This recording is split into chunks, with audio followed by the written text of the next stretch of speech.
All right, this is the latest edition, late June, of the basketball cheat sheet.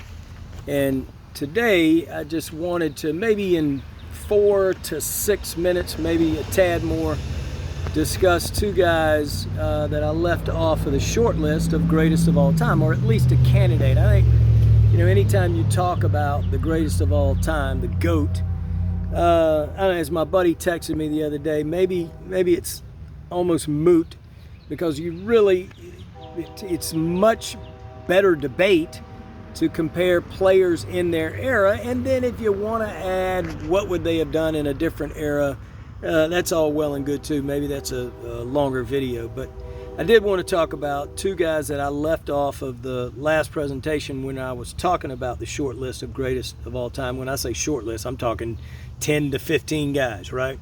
So that's my definition of a short list. It's such a difficult thing to do. But let me mention this before I go into these two guys: Julius Dr. J. Irving, my favorite athlete and personality of all time, and current superstar Kawhi Leonard. When I consider a GOAT list, a greatest of all time GOAT list, championships have weight, but it doesn't cancel out anybody's position on that list. There's several on my list that never won championships, and I really don't think it's their fault, because it is a team game, and for whatever reason, I think more than anything, those great players like a Barkley, like a Malone, the mailman Malone, and guys like that in Stockton for that matter, but they just historically ran up against, dynasties. In the Lakers and the Celtics, and eventually the Pistons and the Bulls, and all those very few teams that dominated the NBA for so many years, up until the modern era. And what I was going to say is maybe it's ironic that in this age, in this era of player empowerment, that Kawhi Leonard, even though he's not like that at all, but when Kawhi is healthy, and when he's playing and surrounded with good players like he is right now, he's not healthy right now, but the way that I wanted to present this video about him, imagine this scenario, and it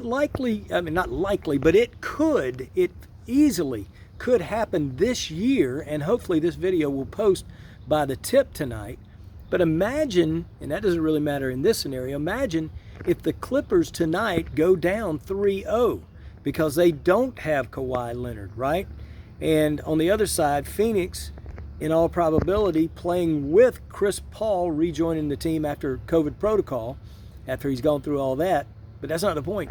The point is, Kawhi doesn't play tonight. What if the Clips lose, they go down 3-0, and then in Game 4, he comes back?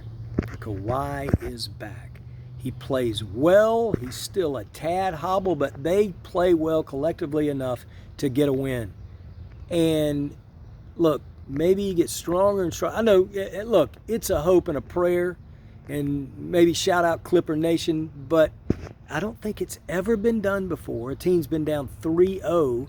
I don't think in any NBA scenario in the playoffs, certainly not in the finals, and come back and win that series. And my point of this whole video about Kawhi, and I'll say something about Doc here in a minute, is I do believe he's that good. Not with a bad team, not with an average team, but the Clippers ain't no joke. And if he does come back and is at a reasonable level of health with Paul George, and they blend well, once they come back and all the supporting players seem to blend well, and they're getting a lot of help. Reggie Jackson's playing great basketball. So is the Morris twin from Philly. When he's not all banged up, even played well when he was banged up. But they got any level of health and all that, things will be all right. But back to Kawhi. If he comes back, and by Game 4, 5, 6, 7, if it goes that long, if we see the first time this has happened in NBA history with a team being down 3-0 and coming back and win it, Kawhi is good enough, because he is on the short list of greatest of all time. Certainly one of the easily the top 3 players in his era, wouldn't you say? I don't think you could refute that. So you got to put him on the short list. And the other guy I want to close this with is Dr. J. Julius Winfield Irving from Roosevelt, Long Island, New York. absolute legend of legends on anybody's short list of greatest of all time. One thing about Doc, and listen, he is my favorite athlete and basketball and sports personality of all time. He was my idol once I laid my eyes on him in a Street and Smith's basketball magazine, and then from highlights in the South, especially when I grew up, where I grew up in Spartanburg, South Carolina after the 3rd grade, Lake City first, but Spartanburg then.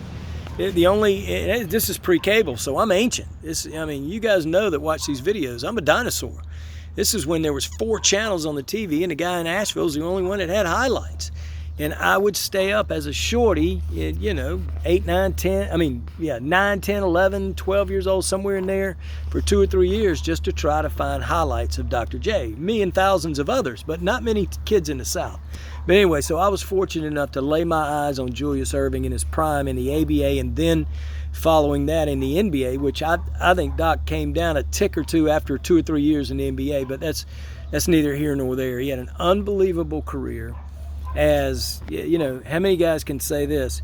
There were years where Dr. J was the best basketball player / athlete on the planet, even though he didn't really have a pull-up mid-range game. A little bit, but mostly when Doc beat you off the dribble or with that incredible first step, he wasn't playing around. He was going to the rim to either poke it on you or a big man on your team because he's already blown by you, or he's going to finger roll if the big man does a good enough job of resisting him at the rim.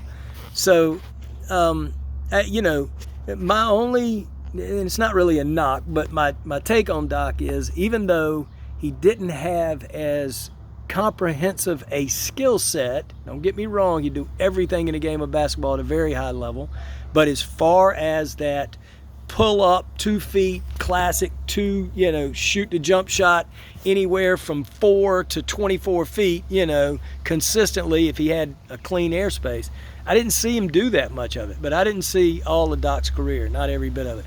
But suffice it to say, what I saw through highlights and then a game or two in the ABA, and then a bunch of games when he was in the NBA, easily should be on the short list of greatest of all time. And that was my bad for leaving he and Kawhi off. Hope you guys have enjoyed this video, and look for my next one right here on Basketball Cheat Sheet.